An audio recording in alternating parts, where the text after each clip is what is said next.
name still remains Abiola Adekunle, and I'm here to inform you about Bayo Black TV show, your #1 channel for trending gist. Please subscribe. Don't forget to turn on your notifications. Thank you. I love you all.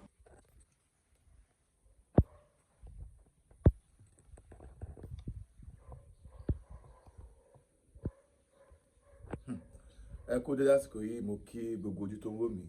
Mo kí yín, ojú tẹ́ fi ń wò mí ò ní fọ́, bẹ́ẹ̀ náà ni etí tẹ́ fi ń gbọ́ mi. Etí náà ní di láṣẹ Elédùmarè. Èmi ní tí ń tòótọ́, Bayo Black lórúkọ tèmi. Tó bá jẹ́ pé gbà àkọ́kọ́ rèé tẹ́yìn iṣẹ́ ìwò ìkànnì yìí, ẹ má gbàgbé láti bá mi buwọ́ lu subscribe button, kẹ́dẹ̀ bá mi share fídíò yìí kó mọ̀ lọ káàkiri. Torí pé kí ni gbogbo wa gbọ́dọ̀ sùn, ká dẹ̀ kọrí síbì kan náà. Ó ní ọmọ olóore kò yẹ kó jìn sí kòtò. Àwọn àgbà bọ̀ wọ́n ní bókù díẹ̀ kọ́ ọmọ olóore jìn sí kòtò. Ó ní pé mọ̀nàmọ́ná máa ṣáná. Ẹ jọ̀ọ́, mọ̀nàmọ́ná wo ló fẹ́ ṣáná fún Chief Dr. Sunday Igboho báyìí? Mọ̀nàmọ́ná wo ló fẹ́ ṣáná fún Chief Dr. Sunday Igboho báyìí? Nígbà tí Chief Dr. Sunday Igboho bẹ̀rẹ̀ ìlàkàkà wọn lórí kálàáfíà àti ìṣọ̀kan àtòmìnira kó dé bá ilẹ̀ Yorùbá, ọ̀pọ̀lọpọ̀ èèyàn ló jáde ńgbà yẹn tó gba Chief Dr. Sunday Igboho lámọ̀ràn, tí wọ́n sọ fún Chief Dr. Sunday Igboho pé kí bàbá yìí jáwọ́ wípé ìjà ọmọ Yorùbá ò ṣeé gbé. Àmọ́ Chief Dr. Sunday Igboho sọ pé eléyìí ò kì í ṣe ìjà ọmọ Yorùbá nìkan, and ìjà gbogbo ọmọ Yorùbá, ìjà òmìnira, ìjà everybody, ìjà kí ẹnu lọ́balọ́ba kó tọ́rọ̀, ìjà kí gọ́vnà gan kó lè rìn kó lè yan fanda ní ilẹ̀ Yorùbá. Àbí ta ni ètò insecurity ilẹ̀ Yorùbá yìí, ta ni kò affect, ta ni kò kàn? Ẹni tó bá ń sọ pé kò kàn òun, ó ń parọ́ ni, ó ń rọgbọ́n dá sí ni. Ká má parọ́ tanra wa jẹ. Ó ń ṣe kí ni? Ó ń rí ọgbọ́n dá sí ni. Kí Ọlọ́run kó ṣàánú wa. Ṣó yẹ kó jẹ́ irú Chief Dr. Sunday Igboho ló máa wá ní irú condition wanted? Tá a dẹ̀ ní àwọn tí wọ́n lè bá ààrẹ sọ̀rọ̀ lórílẹ̀‐èdè yìí láti jẹ́ kí wọ́n mọ irú èèyàn tí Chief Dr. Sunday Igboho jẹ́. Ẹ má jẹ́ ká tanra wa. Ẹ bá mi share fídíò yìí, gbogbo ẹ̀yin olólùfẹ́ Chief Dr. Sunday Igboho. Ẹ jẹ́ kí fídíò yìí, ẹ jẹ́ kó dọ́dọ̀ ààrẹ orílẹ̀‐èdè ilẹ̀ Nàìjíríà, ìyẹn President Bola Ahmed Tinubu. Bàbá, mọ̀ nǹkan tí ó jẹ́ kí Chief Dr. Sunday káwọn ẹlòmíì kí wọ́n support Chief Dr. Sunday Igboho torí ti President Tinubu ni o.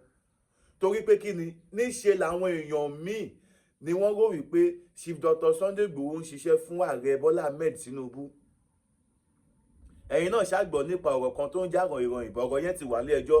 Ọ̀rọ̀ tó bá wà ní ẹjọ́ àwọn ò lè sọ because ìdájọ́ ilé ẹjọ́ òun náà ni à ń dúró dè. Ẹgbẹ́ sùn tí wọ́n fi kọ Aládìsá Adéyẹmọ Ìgbòho ṣá, ẹ̀sùn pé ó ń ṣiṣẹ́ fún Tinubu ni. Ṣó wá yẹ kó rí bẹ́ẹ̀? Ṣó yẹ kó rí bẹ́ẹ̀? Chief Dr. Sunday Igboho ń gbọ́ta nítorí yín President Bola Ahmed Tinubu. Torí kò sáàní àní pírẹsidẹ́ǹtì tí ẹ wọlé tí Buhari fún yín ní tíkẹ́ẹ̀tì pé kẹ́ wá ṣe, tí kò bá sí gbogbo ìlàkàkà Chief Dr. Sunday Igboho ni àti ẹ̀wọ̀n ọ̀rẹ́dí àti fúnlẹ̀ Yorùbá lẹ́ni tì rárá. Káwọn ṣó yẹ kó dáràn, ṣó yẹ kí ọ̀daràn lágbára ju olódodo lọ?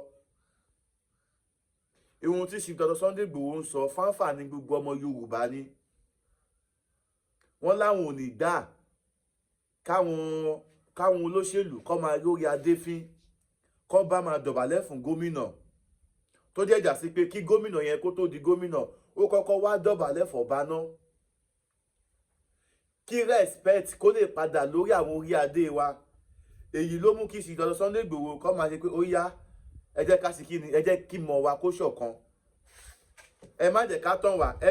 Apart ọ̀rọ̀ Yorùbá nation, all no Yorùbá nation, kálàáfíà ìjọba nílùú, òun làwa wà after. Àmọ́ ṣé nǹkan tí Chief Dr. Sunday Igboho deserve ṣóun là ń ṣe fún wọn yìí? Àwọn wo ni ajàfẹ́tọ̀ọ́ ọmọ ènìyàn ọmọ Yorùbá? Gbogbo ẹ̀yin human rights activities ẹ̀yin dà. Ṣé Chief Dr. Sunday Igboho ṣọ́rọ̀ wọn ò tó intervene ni? Very dark man. Ṣọ́rọ̀ Chief Dr. Sunday Igboho tó dá sí Ọmọyẹlé Sowore, ṣọ́rọ̀ Chief Dr. Sunday Igboho ṣé kò tó dá sí 4 years lélẹ́yìí tíjọba ti freeze àkáǹtì olóyè Aládìsá Adéyẹmọ Ìgbòho ṣá. Ọdún kẹrin ọdún kẹrin rèé tí bàbá yìí ò rí £1 yọ nínú owó ẹ̀. Ká dúpẹ́ lọ́wọ́ àwọn wòlíì tí wọ́n jáde náà. Bàbá wa Prophet Sholoye Taiwo, bàbá orí òkè àṣẹ àtàgbára tó wà ní Olódò area ní ìlú Ìbàdàn. Bàbá yẹn gbààwẹ̀ 40 days and 40 nights. Ṣé ká sọ ipá àdúrà yóò gbà tó ní? Àmọ́ àwọn ibi tí Ṣìtá Sunday Igboho ti ń rí ṣòro nísìnyí, àwọn tí wọ́n láìkí Tinubu ni. Torí ẹ̀ la ṣe ń pe President Bola Ahmed Tinubu. Àwọn tó ń sọ̀rọ̀ Ṣìtá Sunday Igboho láìdá yẹn, àwọn ọ̀tá yín ni. Àwọn tí wọ́n fẹ́ kí ṣọ̀kan kó dé bá ilẹ̀ Yorùbá, àwọn tí wọ́n fẹ́ lọ síwájú ilẹ̀ Yorùbá, àwọn ni wọ́n ń bú Ṣìtá Sunday Igboho. Nǹkan tí Ṣìtá Sunday Igboho ń béèrè fún nǹkan tó ṣàyí ẹ̀yìn náà ni. Àbí ẹ jẹ́ kí n dọ́dọ̀ Prophet Sholoye Taiwo, tí bá padà dé màá gbé yín débẹ̀ yẹn ọmọ Yorùbá. Ẹ bá mi ṣí ẹ ṣó yìí torí pé kí ni àwọn àṣírí kan ti tú báyìí, ó ní agbára.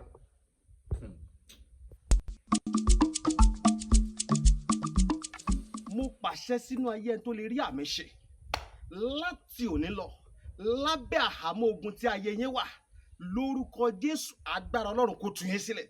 Dádì àti mọ́mì, Olúwa rán mi sí yín sà. Kí ló ń tẹ̀ ń là kọjá tó dàbí pé ẹ rò pé kò sí ọ̀nà àbáyọ mọ́? Olúwa ní kí n sọ fún yín pé kẹ́ má sọ ìrètí nù. Ọ̀nà àbáyọ ṣì wà fún yín tí ó bá ṣe é ṣe fún Ọlọ́run láti jí Lásárù dìde kúrò nínú òkú ọjọ́ 4 tó ti rùn. Olúwa náà ṣetán láti dá yín lóhùn. Ohunkóhun tó wù kẹ́ máa là kọjá. Ṣé ẹ̀ ń wáwé ìgbélú ni? Ṣé iṣẹ́ yín ni ò lọ déédé? Ṣé ẹ̀ ń wá ọ̀nà àbáyọ? Lórí ìgbéyàwó lẹ ti ní ìṣòro tẹ́ ń là kọjá ni. Ohunkóhun tó wù kẹ́ máa là kọjá, ẹ jẹ́ á jọ gbàdúrà papọ̀. Ẹ jẹ́ á jọ wá ojú Olúwa. Kò sí ní t'Olúwa ò lè ṣe. Ẹ̀rọ ìbánisọ̀rọ̀ tẹ́ fi máa bá mi sọ̀rọ̀, òun náà ni +234 70 25 47 5427. Ṣé rí báyìí kọ́lọ́n kó ṣàánú ẹ káàbọ̀ padà. Bayo Black lórúkọ tèmi. Mo kí gbogbo ojú tó ń wò mí. Mo kí yan ojú tẹ fi ń wò mí, ó ní fọ́ bẹ́ẹ̀ náà ní etí tẹ fi ń gbọ́ mi. Etí náà ní di láṣẹ Elédùmarè.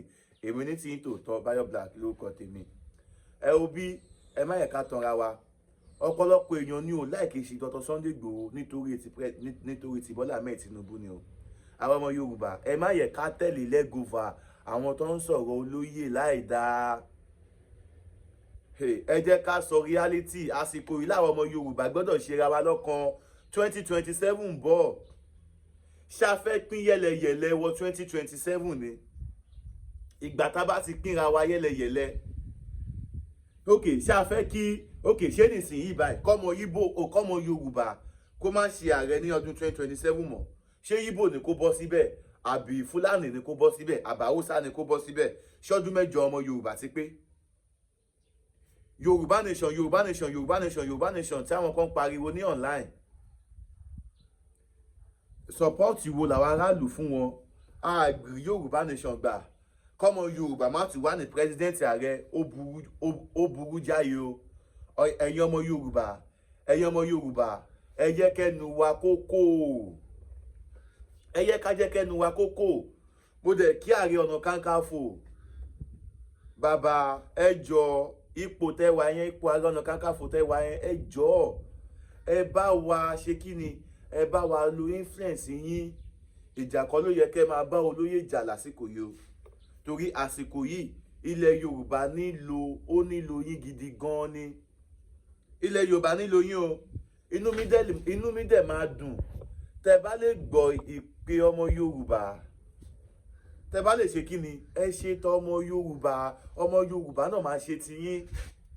Ẹ má jẹ́ ká tán yìí. Ibi tí Sunday Igboho ń lọ, ibẹ̀ la wá ń lọ.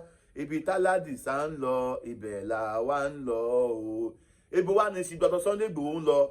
Ibi rere ni, ilẹ̀ òmìnira ni. Ẹ wo bí ṣe rí ọ́ní tó bá sọ pé gbègbègbè, ọ́ní ká tètè bá wọn gbé kó máa gbé sẹ́yìn kùlé ilé wa. Ṣé rí àwọn tí wọ́n support Tinubu, tí wọ́n support Ṣìtá Sunday Igboho, tí wọ́n support ìṣọ̀kanlẹ̀ Yorùbá? Ewu ń bẹ lóko ló ń gẹ́ o. Ẹ má yẹ ká tanra wa. Ewu ń bẹ lóko ló ń gẹ́. Ìgbà wo ni ọmọ Yorùbá fẹ́ jí? Ìgbà wo lọmọ Yorùbá náà fẹ́ tají? Ẹ má yẹ ká tanra wa ẹ̀yin ọmọ Yorùbá. Ẹ wo bí a máa bọ̀bẹ̀ ní bẹ̀ṣù àtẹ́lẹsẹ̀, a sì máa bẹ̀nà wò. Bayo Black lórúkọ tèmi. Mo kí gbogbo ojú tó ń wò mí. mo kí n pojú tẹ fi wò mí ò ní fọ́ bẹ́ẹ̀ náà ní títẹ fi ń gbọ́ mi etí náà ò ní di láṣẹ Elédùmarè èmi ní tí ń tòótọ́ Bayo Black lórúkọ tèmi mo sọ yìí mo dúró náà ó tún dijọ́ mi ìjọ rè ó yá ẹ jẹ́ n dọ́dọ̀ bàbá. mo pàṣẹ sínú ayé ẹni tó lè rí àmì ṣe láti òní lọ lábẹ́ àhámọ́ ogun tí ayé yín wà lórúkọ Jésù agbára Ọlọ́run kó tú yín sílẹ̀. Dádì àti mọ́mì, Olúwa rán mi sí yín sà. Kí ló ń tẹ̀ ń là kọjá tó dàbí pé ẹ rò pé kò sí ọ̀nà àbáyọ mọ́? Olúwa ní kí n sọ fún yín pé kẹ́ ẹ má sọ ìrètí nù.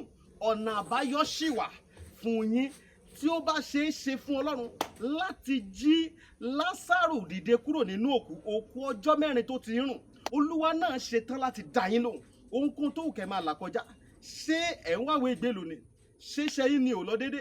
Ṣé ẹ̀ ń wá ọ̀nà àbáyọ? Lórí ìgbéyàwó lẹ ti ní ìṣòro tẹ́ ń là kọjá ni. Ohunkóhun tó wù kẹ́ máa là kọjá. Ẹ jẹ́ a jọ gbàdúrà papọ̀. Ẹ jẹ́ a jọ wá ojú Olúwa. Kò sí ní t'Olúwa ò lè ṣe. Ẹ̀rọ ìbánisọ̀rọ̀ tẹ́ fi máa bá mi sọ̀rọ̀. Òun náà ni +234 70 25 47 54 27.